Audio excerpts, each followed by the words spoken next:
Pocket note series में आपका स्वागत है। कुछ दिनों का विलंब हुआ, उसके लिए क्षमा प्रार्थी हैं। लगातार आपकी क्लासेस सब रहेंगी और 101 वीडियोस आपको प्रीलिम्स के पहले दिए जाएंगे, जिनमें लगभग 25 से 30 प्रश्न आपके बनने की पूरी संभावना है। और मध्य प्रदेश के वो फैक्ट जो आपको याद होने चाहिए, वो लगभग सभी फैक्ट आपको यहां मिलने वाले हैं। मैंने आपको इंदौर संभाग जिले सीरीज के अंतर्गत इंदौर संभाग करा दिए थे और भी कई टॉपिक आपके कवर किए हैं। आज हम बात करेंगे जबलपुर संभाग की और इस वीडियो में कुछ और बातें भी आपको जरूरी समझाऊंगा, तो अंत तक बने रहें। काम की बातें हैं, आपको जरूर देखना चाहिए, है ना। संभाग के तौर पर अगर हम देखें तो जबलपुर संभाग की हम बात करें तो इसमें 9 जिले हैं। कितने जिले हैं? 9 जिले हैं। और अगर मैं गलत नहीं हूं तो यह ऐसा संभाग है जिसमें सर्वाधिक जिले हैं। ठीक है, सर्वाधिक जिले हैं। इन 9 जिलों का नाम आपको पता होना चाहिए। तो जबलपुर है एक जिला आपका, फिर कटनी है, फिर सिवनी है, फिर नरसिंहपुर है, फिर बालाघाट है, फिर डिंडोरी है, फिर छिंदवाड़ा है, पांडुर्ना है। इस तरीके से यदि आप देखेंगे तो ये, और मंडला है, ये सारे आपके क्या है? जिले हैं। किसमें? संभाग के अंतर्गत। संभाग के तौर पर अगर आप देखेंगे यहां पर, तो सर्वाधिक जिले वाला संभाग है। सर्वाधिक क्षेत्रफल वाला संभाग भी आपका जबलपुर संभाग है। सर्वाधिक जिले वाला, सर्वाधिक क्षेत्रफल वाला और सर्वाधिक साक्षरता वाला संभाग भी जबलपुर संभाग है। सर्वाधिक साक्षरता वाला जिला भी जबलपुर है, लगभग 81% यहां लिखा होगा। और सर्वाधिक साक्षरता वाला संभाग भी क्या है? आपका जबलपुर है। ठीक है, इसको हमें ध्यान देना है। जबलपुर से, महाकौशल क्षेत्र से कई प्रश्न बनते हैं। जितना यहां बता रहा हूं वो तो ठीक है, और थोड़ा ऐतिहासिक तौर पर जब मैंने अभिलेख वगैरह के बारे में बात की है, या ऐतिहासिक कई मैंने और पॉइंट आपके बताए हैं अदर पॉकेट नोट्स में, ध्यान दीजिएगा। एक प्रश्न जबलपुर या उससे आसपास से आता ही आता है ना। चलिए, अब प्रमुख व्यक्तित्व या जबलपुर से जुड़े हुए कुछ नाम जो हमारे दिमाग में होना चाहिए, तो जबलपुर जवाली ऋषि के नाम पर है। ये आप सबको पता है, आसान फैक्ट है। संस्कार धानी इसको कहा जाता है। डेफिनेटली आपको पता होगा कि विनोबा भावे ने इसको संस्कार धानी कहा था। किसने कहा था? विनोबा भावे ने इसको संस्कार धानी कहा था। यहां पर गोंड शासक मदन शाह का नाम भी जुड़ा हुआ है, मदन महल से जुड़ा हुआ है। मदन महल स्टेशन भी है जबलपुर में। तालों का शहर भी है जबलपुर। कई बहुत सारे ताल है, हनुमान ताल है, रानी ताल है, बहुत सारे यहां नहीं लिखे हुए हैं, लेकिन तालों का शहर है। लोग कहते हैं शायद 52 ताल का शहर है, ऐसा कुछ है, लेकिन वो चूंकि प्रीलिम्स में नहीं आता है इसलिए मैंने यहां इंक्लूड नहीं किया। तालों का शहर है जबलपुर, यहां पर ध्यान दीजिएगा आप। ठीक है। गोंड शासक ही संग्राम शाह है। इन द्वारा संग्राम सागर झील आपकी बनाई गई है। पाजना मठ मंदिर बनाया गया है। और जबलपुर में ही रानी दुर्गावती की समाधि है। किसकी समाधि है? रानी दुर्गावती की। अब ध्यान देना, रानी दुर्गावती अकबर कालीन है, ठीक है। और रानी अवंतीबाई आपकी कौन सी है? अंग्रेजों के समय पर 1858 में लड़ी थी। ठीक है, इनमें कंफ्यूजन नहीं होना है। ठीक है। अगर हम देखें, रानी अवंतीबाई की सहायिका का नाम क्या था? गिरधारी बाई। और रानी लक्ष्मीबाई की सहायिका का नाम क्या था? झलकारी बाई। साहब गलत तो नहीं है? ठीक है, ये आपको दो याद रखना है, कई बार पूछा जाता है। ठीक है, दोनों की ही मृत्यु 1858 में ही हुई, लेकिन जहां तक मुझे याद है रानी लक्ष्मीबाई शायद 18 जून 1858 है, और ये आपकी 20 या 23 मार्च के आसपास, जो भी डेट हो, ध्यान रखना। ये आपसे शहादत इनकी पूछी जा सकती है। किसके खिलाफ रानी दुर्गावती लड़ी थी, ये भी आपको ध्यान रखना है। ये सब मैं पॉकेट नोट्स की 1857 संबंधी जो आपकी एक वीडियो बनाऊंगा उसमें पूरा बताऊंगा, तो ध्यान देना थोड़ा सा आपको। ठीक है, ठीक है। झंडा सत्याग्रह, सत्याग्रह का प्रारंभ आपका कहां किया गया था? जबलपुर में किया गया था। सुंदर लाल शर्मा, लिखा नहीं है नाम, वो जेल गए थे। इनके सहायकों में जिनका नाम आया था उसमें लक्ष्मण सिंह और सुभद्रा कुमारी चौहान का नाम प्रमुखता के साथ में आपका रहता है। झंडा किसने फहराया था? तो टोडरमल और प्रेमचंद ने फहराया था। सब लिखा नहीं है, सब मैं आपको आगे बताऊंगा, लेकिन आपको ध्यान देना झंडा सत्याग्रह। आप कमेंट में बता देना कि झंडा सत्याग्रह की सन क्या थी, या डेट और तारीख क्या थी, ये आपको क्या है कमेंट में मुझे बता देना है। ठीक है। इसके बाद अगर हम देखें तो आपको देखना है, यहीं पर आपका त्रिपुरी अधिवेशन हुआ था 1939 में। इसको त्रिपुरी संकट भी कहते हैं। संकट देश पे नहीं आया था, उस समय की कांग्रेस पे आया था। महात्मा गांधी ने भारत के पहले, मध्य प्रदेश के पहले राज्यपाल पट्टाभी सीतारामैया को सपोर्ट किया था अध्यक्ष के तौर पर, और जीत गए थे हमारे सुभाष बाबू। ये ध्यान रखना 1939 का, कई बार आपका त्रिपुरी अधिवेशन आपसे पूछा गया है, सुभाष बाबू ने सीतारामैया को हरा दिया था, इस बात पे आपको ध्यान रखना है। सर्वाधिक शिक्षित जिला है, विकलांग पुनर्वास केंद्र जबलपुर में है। कई केंद्र यहां पे सारे लिखे, सारे बताऊंगा मैं आपको क्रमशः। देखिए, नानाजी देशमुख पशु चिकित्सा विश्वविद्यालय, और जहां तक मेरी जानकारी है शायद मध्य प्रदेश में एकमात्र और पहला पशु चिकित्सा महाविद्यालय जबलपुर का यही है। ठीक है, और हम देखें यहां पर, आपको पता है उच्च न्यायालय की खंडपीठ यहां पर है। अब कमेंट में आपको ये बताना है कि जो आपका राज्य पुनर्गठन अधिनियम था उसकी कौन सी धारा के अंतर्गत जबलपुर शिफ्ट किया गया था आपका उच्च न्यायालय, ये बताना है। प्लस इससे पहले आपका उच्च न्यायालय कहां था, ये जबलपुर आपकी मुख्य पीठ है। ठीक है, अब आगे अगर हम चले यहां पर, शक्ति भवन। शक्ति भवन जो नाम है वो मध्य प्रदेश विद्युत मंडल का हेड ऑफिस समझ लीजिए, बिल्कुल इसको आपको क्या रखना है, याद रखना है। महात्मा गांधी राज्य ग्रामीण विकास संस्थान भी आपका कहां पर है, जबलपुर में। इस संस्थान जबलपुर से, मैंने कहा ना जबलपुर से प्रश्न लगभग बनता है, जो मैं यहां दे रहा हूं, या जैसे अभिलेख में भी कुछ बताया जबलपुर के बारे में आपसे, पुराने नाम में भी जबलपुर के बारे में हमने आपसे चर्चा की, पॉकेट नोट्स में ही दिया गया है।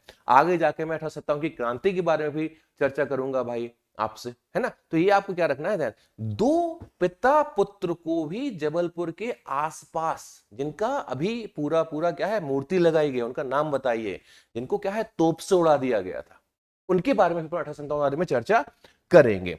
जवाहरलाल नेहरू कृषि विश्वविद्यालय भी आपका, जेएनकेवी भी यहीं पर है, आपका ध्यान रखना है। पश्चिम मध्य रेलवे का मुख्यालय भी क्या है आपका जबलपुर में है। और प्री में जो पूछा जा चुका है कि भारतीय वन अनुसंधान का क्षेत्रीय कार्यालय कहां पर है, वो जबलपुर में है। और इसका राष्ट्रीय कार्यालय या मेन कार्यालय कहां पर है, आप बता ही देंगे कमेंट में मुझे, ठीक है, वो जरूर बताएंगे। सवाल मैं आपसे इसलिए पूछता हूं ताकि आप कर सकें। अब थोड़ा सा आगे फैक्ट में बढ़ने के पहले मैंने आपके लिए एक बहुत स्पेशल चीज लाई है, मैं हर बार आपको याद दिलाऊंगा। आपके लिए बहुत ही महत्वपूर्ण चीज एक घोषणा मेरे द्वारा की गई है, वो आपको ध्यान रखना है, हमारा अंतिम रिवीजन बैच। देखिए, एमपीजी के यहां मैं पॉकेट नोट से आपको कैसे करा रहा हूं, सब आपको रिकॉल हो रहा है। ऐसे ही बलराम सर और मेरे द्वारा मध्य प्रदेश सामान्य ज्ञान के सारे यूनिट्स, चाहे वो एमपी हिस्ट्री हो, एमपी ज्योग्राफी हो, एमपी पॉलिटी हो, एमपी इकोनॉमी हो, एमपी करंट अफेयर्स हो, plus Indian current affairs, plus economic survey India and MP, plus आपका इकोनॉमिक सर्वे सॉरी बजट आपका इंडियन एमपी, ये सब कुछ आपका कवर कराया जा रहा है अंतिम रिवीजन बैच में। और एक्चुअली ये सिर्फ रिवीजन बैच आपका एमपीजी के से रिलेटेड नहीं है, इसके साथ आपको 100 टेस्ट दिए जा रहे हैं, 100 टेस्ट दिए जा रहे हैं। आप समझिए 100 टेस्ट में हर टेस्ट के आंसर में आपको एक डिस्क्रिप्शन भी मिलेगा। और मैंने आपके लिए ऑफर के तौर पर ये 11 फरवरी से लेकर 17 फरवरी तक मात्र 501 रुपए में करके रखा हुआ है, इसका फायदा जरूर उठाएं। और दूसरा जो अपना रणनीति 51 बैच है, जिसमें सारी चीजें प्रॉपर पढ़ाई गई हैं, 51 टॉपिक जहां से 80 प्लस प्रश्न आते हैं, अभी भी समय है, आप प्रॉपर रिवीजन कर सकते हैं, उस पर भी 500 का ऑफ है, मात्र 999 रुपए में आपको वो बैच भी मिल जाएगा। और एक चीज और ध्यान दीजिए, हमने रट्टा मार सीरीज आपकी शुरू कर दी है। देखिए ध्यान दीजिए, बहुत सीखे, रट्टा मार सीरीज को समझने के उद्देश्य से नहीं देखना। 3 लोग जो एमपीपीएससी में, एक तो डेप्यूटी कलेक्टर हैं पंकज सर, चेतना मैम इंटरव्यू तक गई हैं, वकुल सर आपके इंटरव्यू तक गए हैं, ये वो लोग हैं जो लगातार प्रीलिम्स निकालते हैं। तो उनके अनुसार कितने टॉपिक और उन टॉपिक में क्या महत्वपूर्ण है, वो 115 वीडियो आपके लगातार आने हैं। रोजाना सुबह 6 बजे और दोपहर 12 बजे आपको वीडियो मिलेगा, 9 बजे आपको पॉकेट नोट्स मिलेगा। 3 वीडियो आपके यूट्यूब पर हमारे चलने वाले हैं। इनको सिर्फ रिवीजन के उद्देश्य से आप देखिए। आप जो रट्टा मार सीरीज को देखेंगे समझने के उद्देश्य से मत देखना, सिर्फ ये देखना कि ये फैक्ट जो बताए गए हैं इंपॉर्टेंट है, क्योंकि ये वो लोग हैं जो लगातार प्रीलिम्स निकालते रहे, लगातार इंटरव्यू तक जाते रहे, उनके अनुभव का फायदा उठाइए। 20-25 मिनट के अंतर्गत बड़े से बड़े टॉपिक आपके बड़े आसानी से वहां पे कवर होने वाले हैं, ठीक है। और ये अगर आपको लगता है कि मैं पॉकेट नोट सीरीज के माध्यम से, रट्टा मार सीरीज के माध्यम से आपका कोई सपोर्ट कर रहा हूं, तो ये 501 का कोर्स आप जरूर ज्वाइन करें। मेरी गारंटी है एमपी के 45 में से 40 प्रश्न कवर करने में इससे बड़ा अचूक रामबाण कुछ नहीं हो सकता। वापस चलते हैं अपनी क्लास की तरफ। ठीक है, चलिए, तो ये हमने सारे पढ़ लिए यहां पर, ध्यान दीजिएगा आगे। अब प्रथम ई लाइब्रेरी भी नॉन इंपॉर्टेंट है, लेकिन आपकी यहीं पर खोजी गई है। अब ओडीओपी मैंने पूरा आपको पढ़ा दिया है। जबलपुर की ओडीओपी में ज्यादा आपको याद रहता है हरी मटर। हरी मटर क्या है आपने, क्योंकि सेंटर ने भी दिया हुआ है, आपके दिमाग में ओडीओपी में यही रहता है। लेकिन ध्यान दीजिएगा, जो आप सोच भी नहीं पाएंगे वहां पर इंपॉर्टेंट है आपका सूचना प्रौद्योगिकी सेवाएं भी जबलपुर की ओडीओपी है। और जब सूचना प्रौद्योगिकी सेवाएं आएगी ना, अगर वहां पर जबलपुर, भोपाल, इंदौर, ग्वालियर दिया गया है ना, और अगर आपने नहीं पढ़ा है तो आप निश्चित तौर पर इंदौर ही करके आओगे। जबलपुर के बारे में ज्यादा हम सोच नहीं पाते हैं, राइट। दूसरा, अगर यहां पर आप देखेंगे, रेडीमेड गारमेंट क्लस्टर भी आपका यहां तैयार किया जा रहा है। अगेन मैं आपसे बोल रहा हूं कि रेडीमेड गारमेंट के मामले में कुछ फेमस है तो इंदौर फेमस है, राइट। लेकिन यहां पर रेडीमेड गारमेंट आपका कहां पर है, जबलपुर में है। जीआई टैग की अगर हम बात करें तो अभी अभी रिसेंटली आप देखेंगे पत्थर शिल्प 2023 में आपको जीआई टैग क्या है, जबलपुर को दिया गया है। अभी 5 नए जीआई टैग और आए हैं, जिसमें 2 मिले हैं आपके ग्वालियर को, 2 मिले हैं छतरपुर जिले को, और एक और है। ये पांचों आपको कमेंट में लिख के मुझे बताना है। अवश्य संभावित है कि आपसे प्रश्न पूछा जाएगा। भारत का पहला जियोलॉजिकल पार्क, पहला खिलौना बैंक, दोनों के दोनों ही कहां है, आपके जबलपुर में है।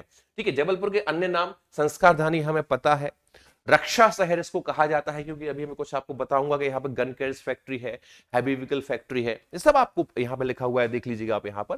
ठीक है, संगमरमर नगरी, भाई भेड़ाघाट है, संगमरमर नगरी आपका कहा जाता है। आम जिला भी जबलपुर को मिला जाता है। यहां भी कई बार कंफ्यूजन होती है, क्योंकि आम के मामले में कई बार हम रीवा की तरफ चले जाते हैं, राइट, लेकिन आम जिला जबलपुर को बोला जाता है। जैसे आंवला जिला किसको कहा जाता है, आप मुझे कमेंट में बता दीजिएगा। टिपरी अधिवेशन हुआ तो आपको पता ही है। तेवर यहां पर एक नाम और यहां पर आता है। और आम जिला में एक नूरजहां है, वो किस्म है आम की। और नूरजहां तो सबको पता है, लेकिन मियां जाकी किस्म है, ये नाम भी आपको क्या रखना है, याद रखना है।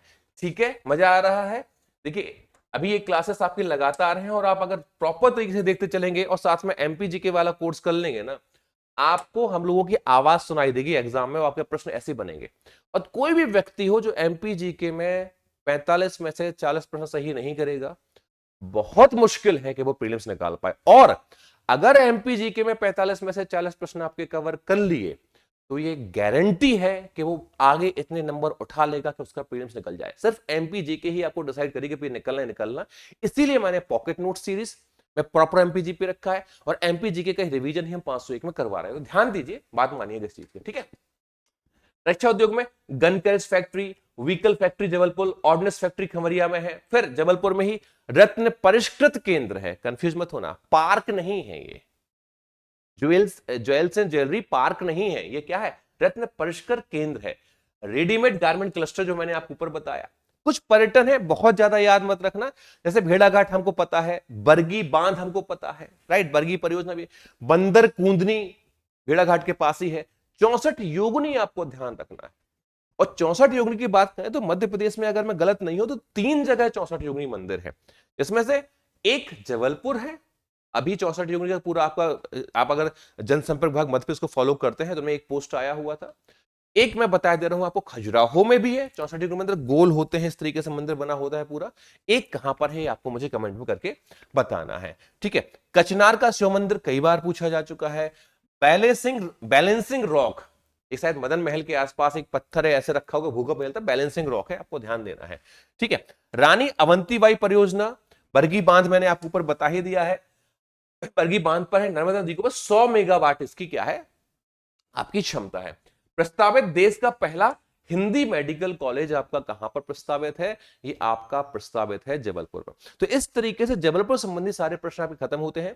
अब इस सीरीज में हम जबलपुर संभाग भी क्या करेंगे, खत्म करेंगे, और उसके बाद फिर मैं आपके अदर छोटे छोटे टॉपिक लाऊंगा, फिर एक संभाग खत्म करेंगे। ऐसे बीच बीच में आपके जिला प्लस इंपॉर्टेंट टॉपिक दोनों यहां पर पॉकेट नोट्स में होते रहेंगे। नोट्स आपको रक्षा कर्मचारी में मिल जाएंगे। बस ध्यान रखिएगा, जो मैंने आपको बताया है कि 17 फरवरी तक आपके पास में एक मौका है अपने आप को सिलेक्शन लेने का, अंतिम रिवीजन बैच, 100 टेस्ट, सीसेट के 10 अलग से, प्लस 999 में आपका रणनीति 51।